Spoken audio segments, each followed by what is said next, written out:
Bismillah ar-Rahman ar-Rahim. Assalamu alaikum. This is the 18th episode of the summary of the Quran. We've already started the fourth group of Quranic surahs, and I mentioned that it has 9 surahs, 8 Meccan and 1 Madanan. The basic theme that distinguishes this group of surahs from others is the prominent mention of the affirmation of the prophethood.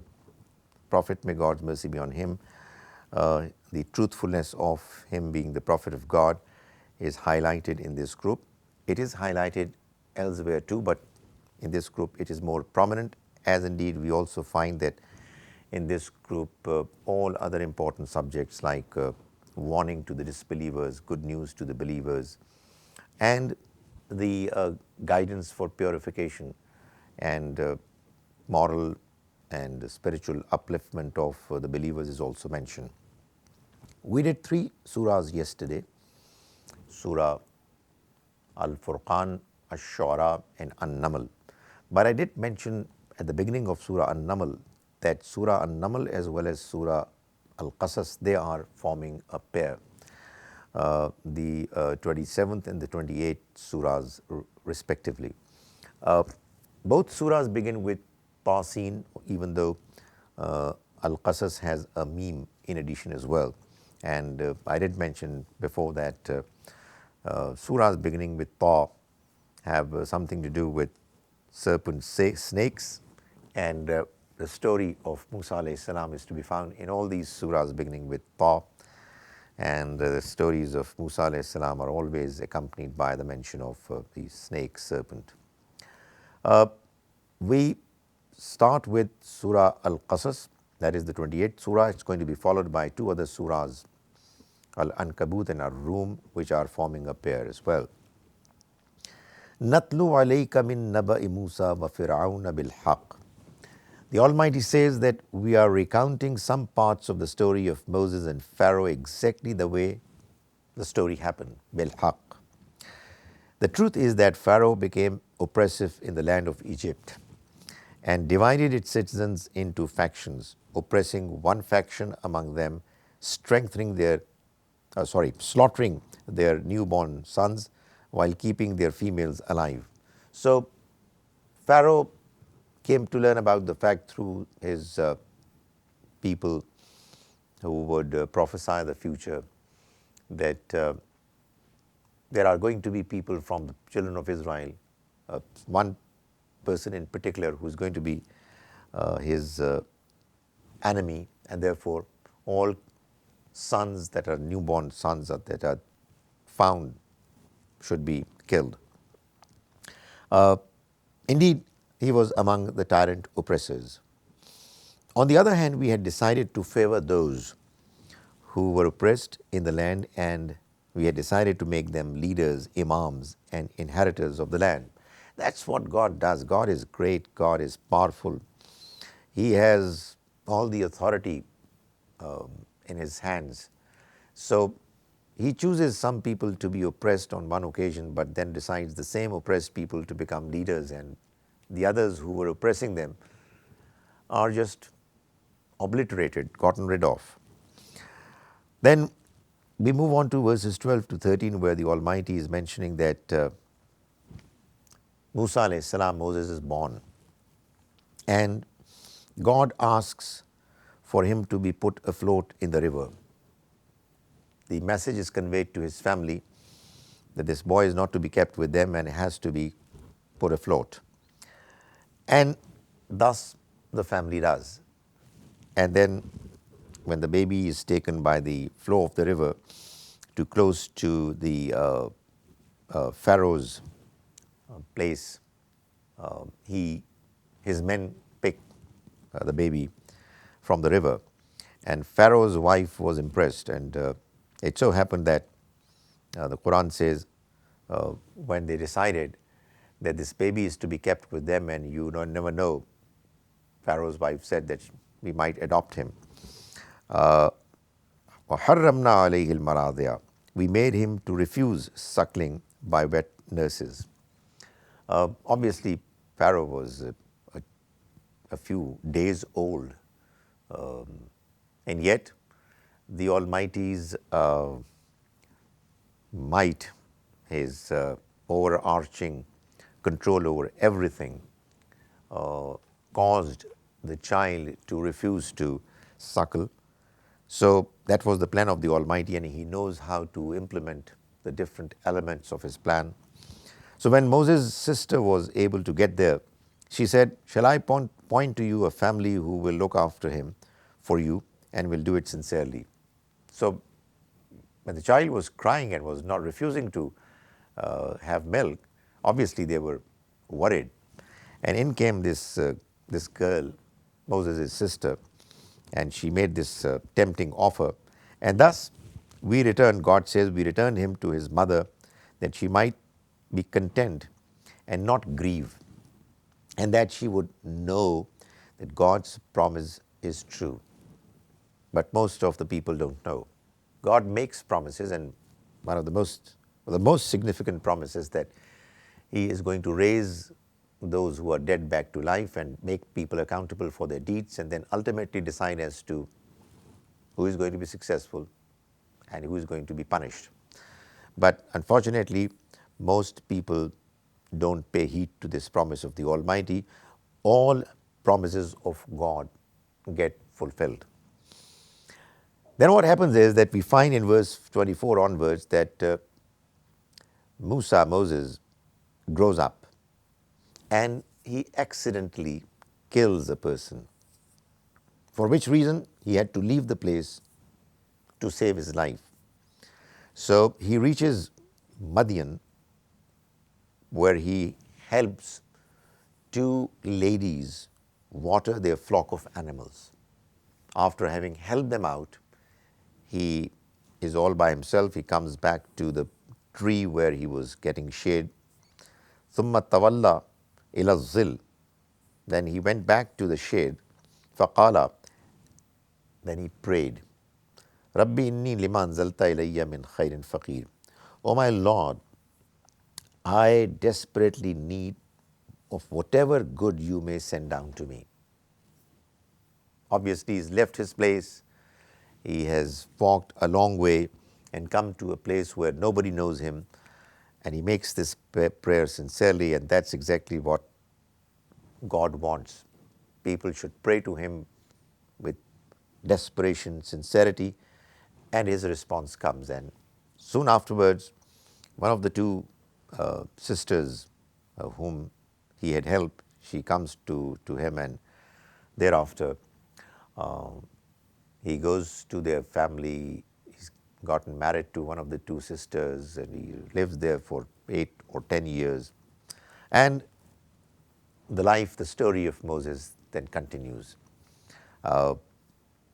So that's the part of the story that the Almighty narrates to let us know that even when we are in situations of desperation and difficulty, if we are sincere to the Almighty and we are well-meaning individuals, God's invisible hand comes to our rescue. Verses 49 and 50, they are addressing the people of Mecca.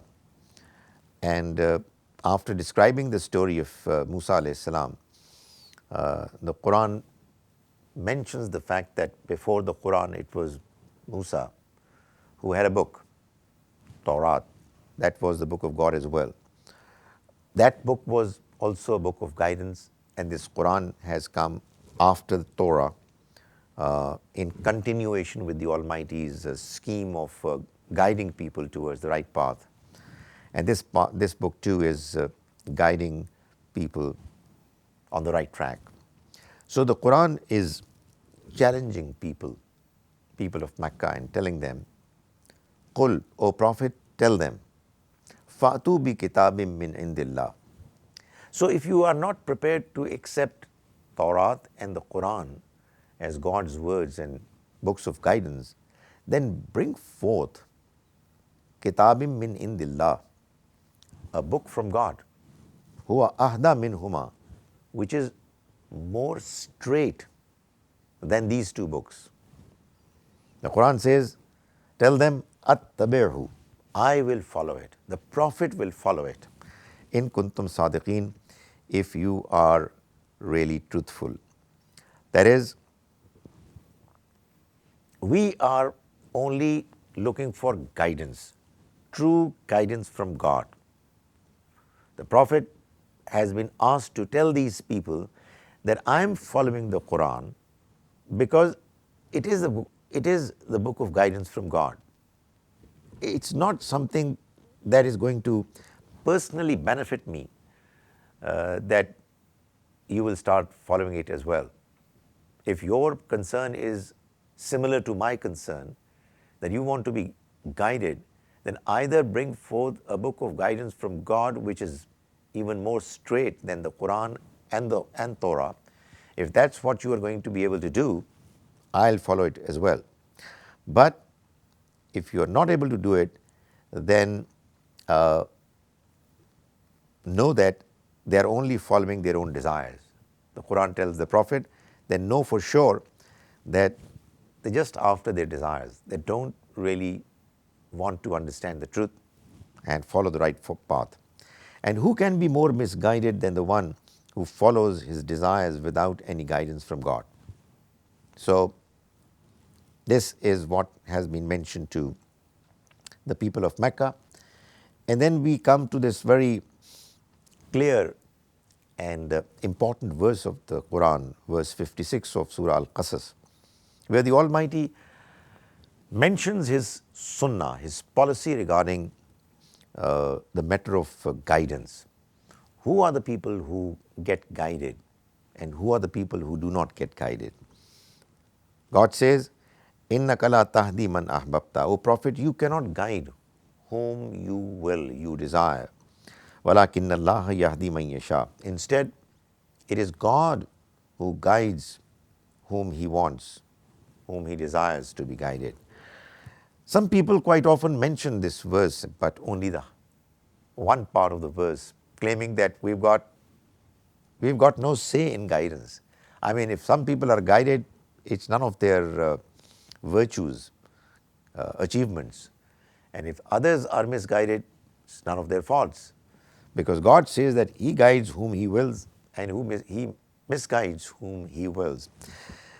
They miss the point because they do not bother to read the next part of the verse, which says, وَهُوَ عَالَمُ بِالْمُهْتَدِينَ. And He knows very well who the people deserving guidance are. So that guidance is given by God, but He gives guidance to those people who deserve them. They are the ones, according to the Quran, who take interest in guidance, who are looking for guidance. And they in turn are the people who are good-natured people, who have cared to preserve their nature in its pristine form. So the Prophet, even though he was very eager that all peoples that he was addressing should be guided, the Almighty said, it's not your decision, it's my decision, because I know who are the ones who are keen to be guided, and I'll guide those people only. And the ones who are not interested will not be guided. We then move on to the next two surahs, Al-Ankabut and Ar-Rum, the 29th and the 30th surahs respectively. These two surahs and the subsequent two surahs, Surah Luqman and Surah Sajda, they are all beginning with the same letters, disjointed letters, huruf muqattat, as were in the beginning of Al-Baqarah and Al-Imran, that is Alif Lam Mim. They are both surahs are addressing Quraysh, and there is a reference to the people of the book in Surah Al-Ankabut, and in Ankabut the same point is emphasized, that is warning the disbelievers, give good news to the believers by making reference to some historical incidents. While in the case of Surah Rum, we find that it's more of natural phenomena that is referred to. for the purpose of bringing home the point that God's message is the truth, and those who are rejecting it are going to be punished. Those who've accepted it will succeed. We take the first Surah Al-Ankabut first, and the second and third verses. The first verse is Alif Lam Mim.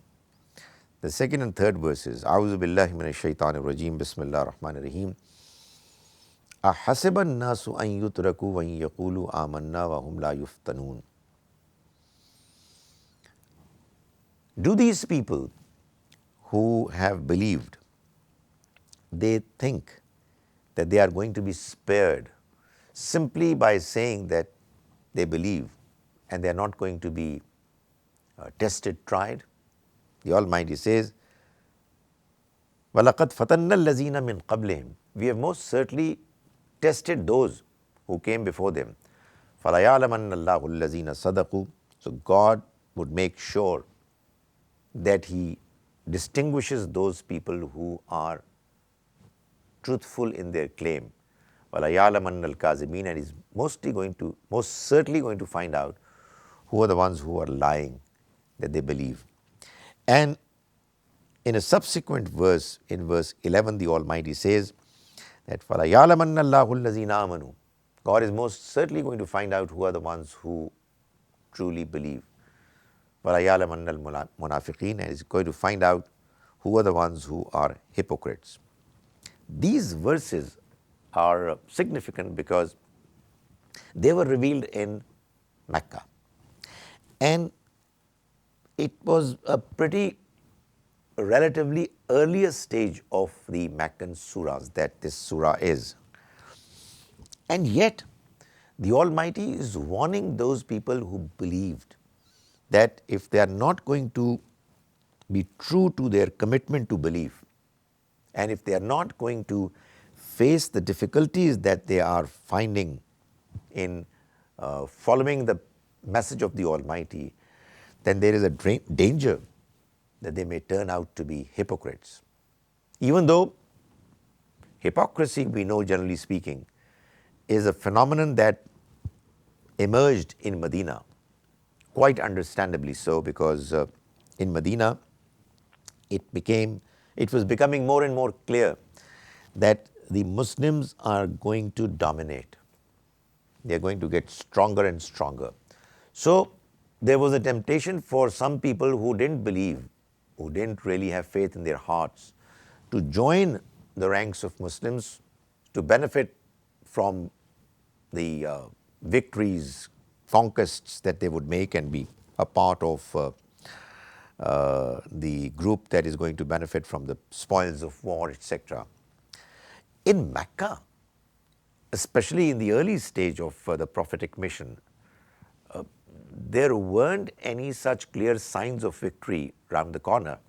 And yet the Almighty is giving this stern warning to the believers that if they're going to start complaining against the difficulties that they're facing, then they must know most clearly that God has decided that He's going to distinguish those people who are true believers from those who are hypocrites through these trials. Then from in the next subsequent verses, after mentioning briefly stories of many messengers, in verse 40 the Almighty ends by mentioning their punishments and says, فَكُلًّا أَخَذْنَا بِذَنْبِهِ. So each one of those nations we seized in punishment for their sins. فَمِنْهُمْ مَنْ أَرْسَلْنَا عَلَيْهِ حَاسِبًا. Among them were those whom we sent a storm of stones, like in the case of Lut alayhi salam. وَمِنْهُمْ مَنْ أَخَذَتْهُ الصَّيْحَةُ. And there were others, those who were struck by stunning thunder, like the nation of Thamud, Saleh alayhi salam. وَمِنْهُمْ مَنْ خَسَفْنَا بِهِ الْأَرْضِ. And there were still others we made earth to cave in on them, like Qarun, Korah. وَمِنْهُمْ مَنْ أَغْرَقْنَا. And finally there were those whom we drowned, like Noah, Nuh alayhi salam. وَمَا كَانَ اللَّهُ لِيَظْلِمَهُم. In all these stories, it wasn't God who was unfair to them. وَلَكِنْ كَانُوا أَنفُسَهُمْ يَظْلِمُونَ. Instead, it was those people themselves who were unfair. That is, God is not unfair to the people. It's humans who deliberately do wrong, and that is what makes them be unfair to themselves. They go against their own nature. By doing wrong deliberately, they spoil their nature and they become eligible for the Almighty's punishment, which really means that they were being unfair to themselves. Then the Almighty says that the protection these people are seeking from entities, deities other than God, those the expectation of that protection is such a weak protection. The idea is so wrong that the kind of protection that they are seeking is similar to the protection which a spider hopes to seek from his home. So the Almighty says that مَثَلُ الَّذِينَ اتَّخَذُوا مِن دُونِ اللَّهِ أَوْلِيَاءَ كَمَثَلِ الْعَنكَبُوتِ. Those who are making gods apart from the God, Allah, those who are making them their protectors, their example is like the example of the spider. اتَّخَذَتْ بَيْتًا. It too makes a house for itself. But undoubtedly, إِنَّ أَوْهَنَ الْبُيُوتِ لَبَيْتُ الْعَنْكَبُوتِ. Undoubtedly, the spider's house is the weakest of houses. لَبَيْتُ الْعَنْكَبُوتِ لَوْ كَانُوا يَعْلَمُونَ. If they can only understand. So what they are looking forward to getting protection from is a very weak source of protection. God Almighty goes on in verse 45 to say, O Prophet, utlu ma uhiya ilayka min al-kitab. You recite before them, read to them from what has been revealed to you in the book. Waqimis salat. And say your prayers regularly. That is, keep doing your job. Don't be deterred, distracted by what they are doing, what they are saying. Read out the book to them and recite and say your prayers regularly. Inna salata tanha anil fahshai wal munkar. Indeed, prayers, they stop people from doing what is obscene and what is evil. Wala zikrullahi akbar. And God's remembrance is very strong. It's great. Wallahu ya'lamu ma tasnaun. And God knows what you do. Thereafter, the Almighty is asking believers that if at all there comes an occasion when they are to discuss and debate with people of the book, they must do it properly. So, in other words, what we find is that there is an indication that the stage had come when, quite apart from the polytheists of Mecca, there were people from the outskirts, more particularly from Medina, people of the book were coming to talk to Muslims. Obviously, they felt that this message is asking people to believe in the message of God, giving reference to the people of the book and their books that they already have with them. So there were some people from amongst the Jews and the Christians who were attracted towards the message of the Quran. Some were doing it positively, some were debating. The Almighty says, وَلَا تُجَادِلُوا أَهْلَ الْكِتَابِ. And do not debate with the people of the book, إِلَّا بِالَّتِي هِيَ أَحْسَنُ. Except in a way which is good. Do it in a good, decent way. إِلَّا الَّذِينَ ظَلَمُوا مِنْهُمْ. Except for those people amongst them who are unfair. Obviously, there would be some people who would be insulting, not interested in knowing what the truth is, not debating properly. That's a separate issue. But generally speaking, if you are talking to somebody who is a Jew or a Christian Do it properly and decently. وَقُولُوا آمَنَّا بِالَّذِي أُنزِلَ إِلَيْنَا and tell them, we believe in what was revealed to us, what has been revealed to us. وَمَا أُنزِلَ إِلَيْكُمْ and we also believe in what was revealed to you, to your prophets. And look here, وَإِلَهُنَا وَإِلَهُكُمْ وَاحِدٌ, our God, deity, and your God, your deity, is the same God, same deity. That is, there is no difference between our God and your God. وَنَحْنُ لَهُ مُسْلِمُونَ and we are just submitting to Him. We are doing nothing except submitting to the same God who is your God as well as our God. It's so unfortunate that some Muslims are bent upon demanding from everybody that when you talk about God, just say Allah and don't say anything else, don't say God. The Quran here is very clearly saying that tell the people of the book that your God and our God is the same God. So if we are going to use the word Allah all the time, then it's going to create this impression which God doesn't want us to create, that our God is different from their God. If they have some incorrect concepts attached to God, those concepts need to be clarified. But we must use the common language and create the right impression, which is your creator, our creator, your sustainer, our sustainer. The entity who is worthy of, deserves to be worshipped and to be submitted to is only one entity. He is God, He is Allah, He is Rahman. Call Him by whatever name.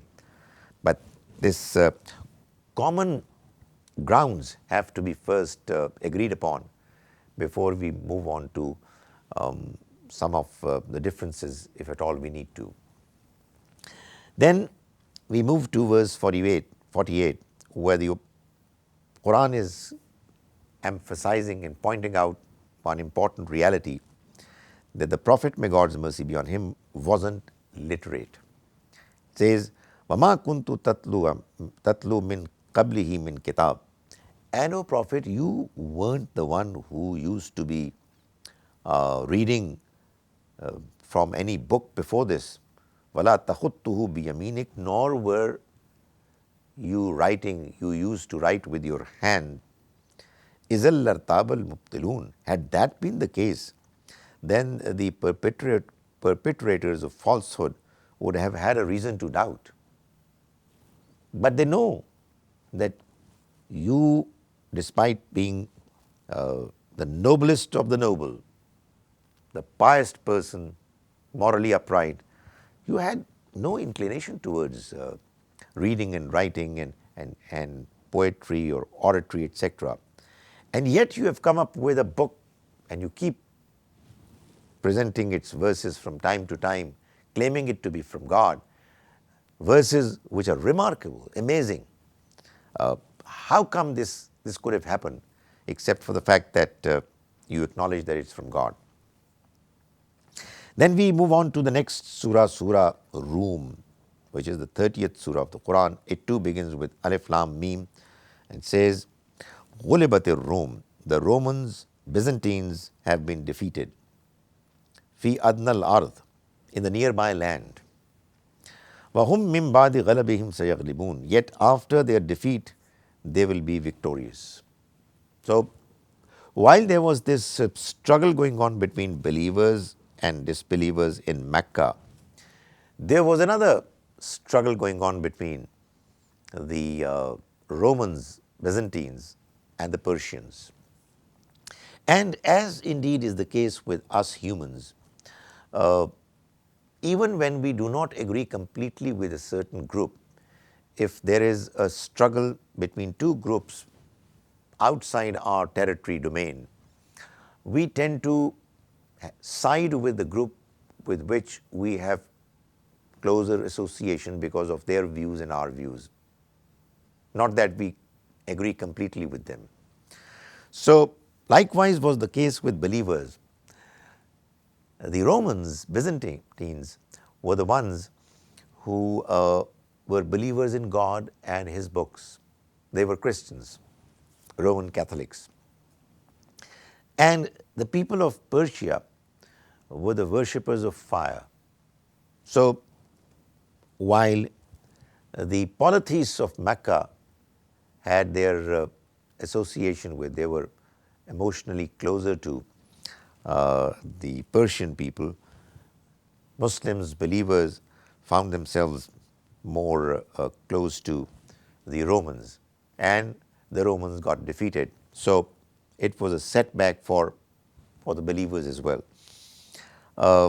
So the Almighty mentioned this incident, that there was this war that was fought between the two superpowers of that time, and the Persians were able to defeat the Romans.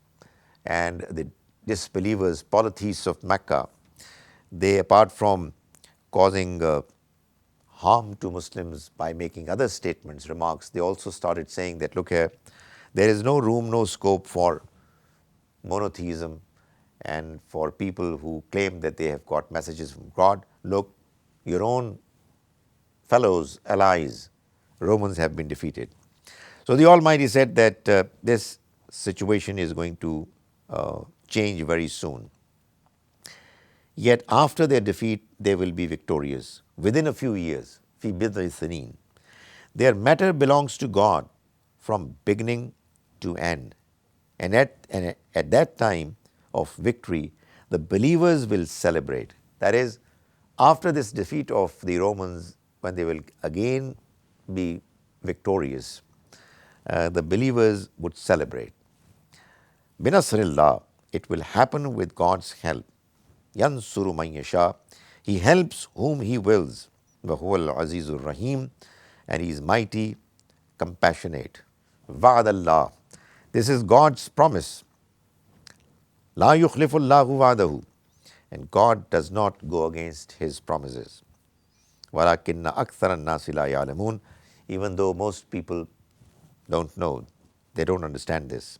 Ya'lamuna zahiran min al-hayat ad-dunya, they only understand what is apparent in this worldly life, what they can see, what is visible to them.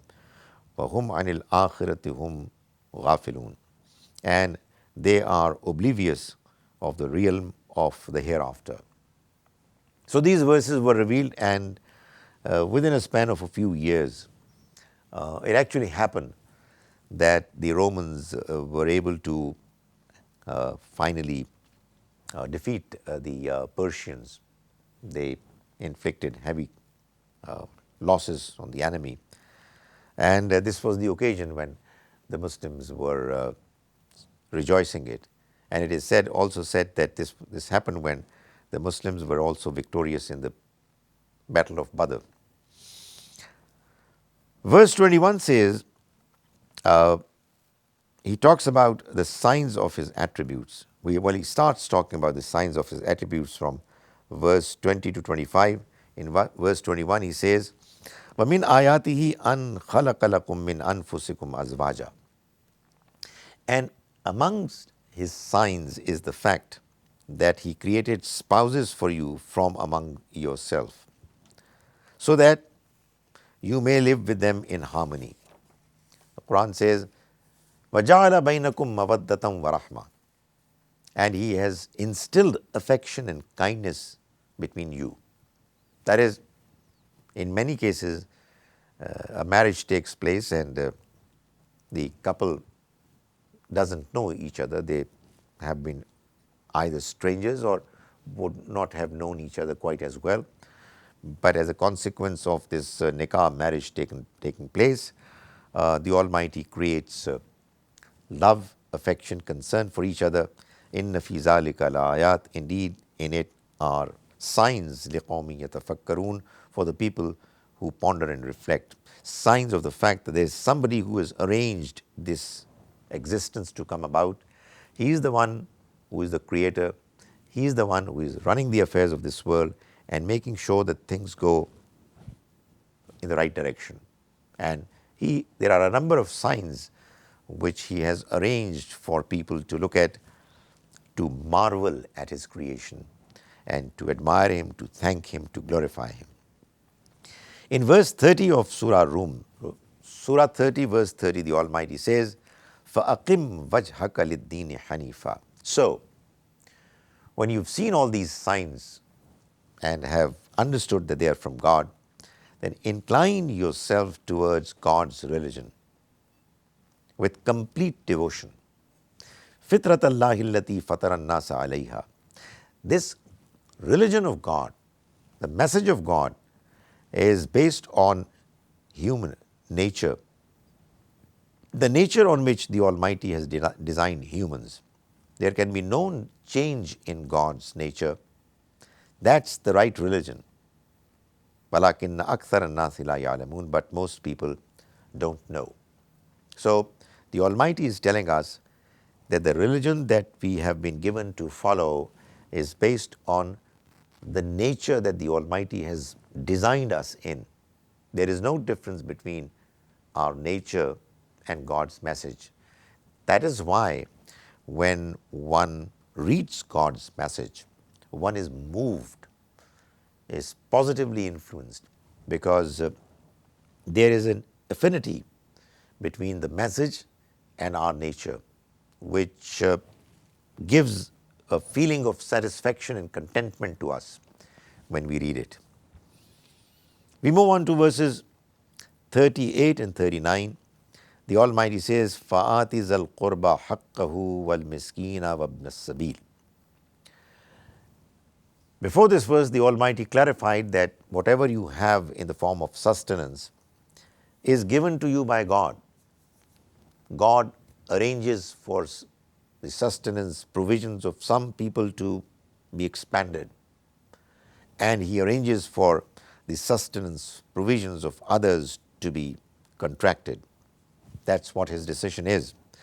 So when you've understood it, then atiz al qurba haqqahu, give the poor relatives their rights, wal miskin wabn sabil, and the needy and the travelers.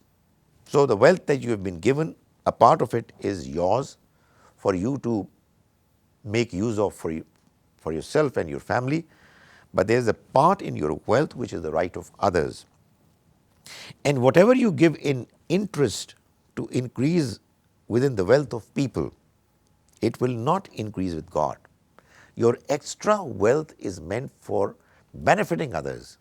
If you can't give it to others for free, well, give them in loans, but don't ask for anything. It would be completely to the contrary of the Almighty's expectations if you are asking for interest. It will not increase with God, but what you give in zakat, seeking God's pleasure, those are going to multiply with God, and He's going to reward you. Finally, at the end of it, the Almighty is telling the Prophet, and we have presented all kinds of examples for humans in the Quran.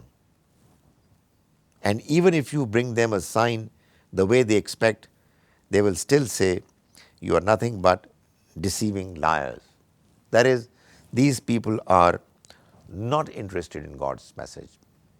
Oh Prophet, don't be too worried about it, because it would sometimes come to the mind of the Prophet as well that if showing them a sign, some kind of a miracle, the way they are demanding, can bring them to faith, belief, so why not? I mean, it would be a worthwhile attempt. The Almighty says, no, that's not the case. No matter what signs or miracles you bring to them, they would still say that you're just a liar, you're deceiving. God thus seals the hearts of those who don't want to know. These people don't want to know, and God has sealed their hearts. So they're not going to believe no matter what happens. So, a prophet, be patient. God's promise is true. It's bound to happen. This whole struggle is going to end with you and this message of God prevailing and dominating, and they are going to be defeated and punished. So, be patient, O Prophet. God's promise is true. Let those who don't believe not dishearten you. They are trying to say evil, nasty things. Ignore them. This is your trial, your test, and the trial and test of your followers. Let them say whatever they want to say. There will come a time very soon that the Almighty is going to get hold of them and punish them adequately, fully. So wait until that time. May the Almighty enable us to understand His message properly, and may He enable us to follow it to the best of our abilities.